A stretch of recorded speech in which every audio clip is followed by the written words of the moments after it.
words of our Divine Mother. Our Divine Mother says the world is fighting for its spiritual life, menaced by the rush of hostile and undivine forces. Lord, we aspire to be Thy valiant warriors, so that Thy glory may manifest upon the earth. With always our love and blessings, says our Divine Mother.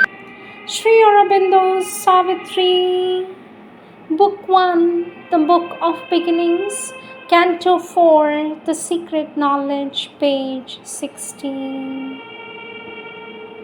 Earth's winged chimeras are truth's deeds in heaven, the impossible God's sign of things to be.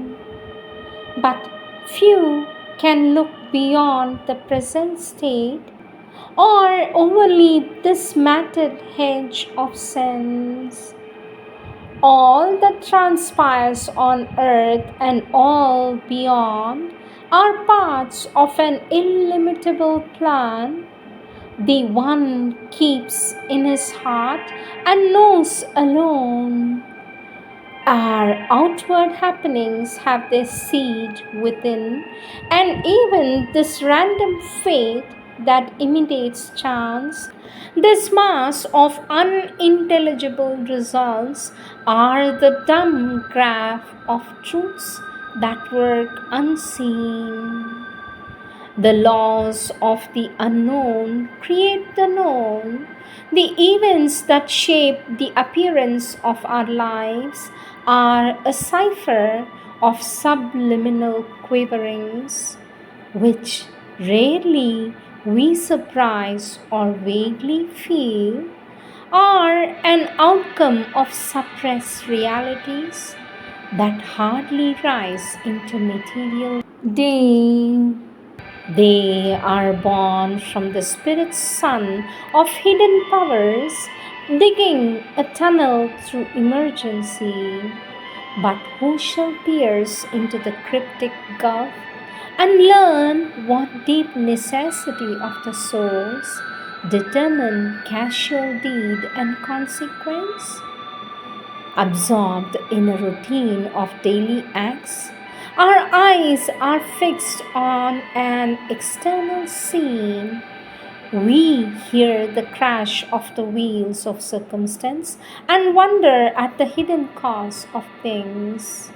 Yet a foreseeing knowledge might be ours if we could take our spirit stand within, if we could hear the muffled demon voice.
Words of our Divine Mother, taken from the Collective Works of our Divine Mother, Volume 2,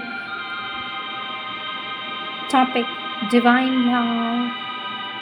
Our Divine Mother says, in the Divine's love, we always find all support and all consolation. When you reach the contact with the Divine's love, you will see this love in everything and in all circumstances. The Divine's love and knowledge must always govern our thought and action. May the Divine's love dwell as the sovereign master of our hearts, and the Divine's knowledge never leave our thoughts. The Divine's love can generate in all peace and satisfaction that comes from benevolence. The Divine's love is an eternal truth. The Divine's love is the essence of truth and cannot be affected by human confusions, says our Divine Mother. Our Divine Mother says, yesterday morning I distributed petals of Divine love. The previous night was here the darkest of the year, and in India is a great festival. It is the true significance that the Divine's love is at the base and core of manifestation, even where it seems completely inconscient. When consciousness separated from its origin and became inconscience, the origin emanated love to reawaken consciousness from the depths of the inconscience and bring it back into touch with its origin. It may be said, says our Divine Mother, that at its origin, love is the supreme power of attraction which awakens in response the irresistible need of an absolute self-giving. They are the two poles of the urge towards complete fusion. No other movement could, better and more surely than this, throw a bridge across the abyss dug by the sense of separation that comes from the formation of the individual. It is, our Divine Mother says, it was necessary to bring back to itself what had been projected into space without destroying for this purpose the universe created thus. That is why love sprang up, the irresistible power of union. When the baker wants to make the dough of his bread rise, he puts some leaven into it, and it is from within that the transformation takes place. When the Divine wanted to rouse matter, awaken it, and make it rise towards God, he threw himself into matter under the form of love, and it is from within that the transformation takes place. So, it is by living from within an organization that one can help it become enlightened and rise towards the truth. Our Divine Mother says, consciousness is a state and a power. Love is a force and action. The Divine has an equal love for all human beings, but the obscurity of consciousness of most men prevents them from perceiving this Divine's love. Truth is wonderful, it is our perception that is distorted. Our Divine Mother says, only he who loves can recognize love. Those who are incapable of giving themselves in a sincere love will never recognize love anywhere. And the more the love is divine, that is to say unselfish, the less you can recognize it. To become conscious of the divine love, all other love must be abandoned. Next subtopic, divine love and human love. Our Divine Mother says, learn more exclusively on the Divine's love. When one receives the Divine's love, of what value can be of any human love? There is always a bitter taste behind the human love. It is only the Divine love which never disappoints. Do not grieve. Human love is fugitive. It is only the Divine's love that never fails. Certainly, one has the right to love, and true love carries in itself its joy, but unhappily, human beings are egoistic and immediately mix with their love the desire to be loved in return. And this desire is contrary to the spiritual truth and the cause of all passions and sufferings. The one you love must have the right of freedom in their feelings. If you want the truth, you must understand this right and accept it. Otherwise, there will be no end to your miseries.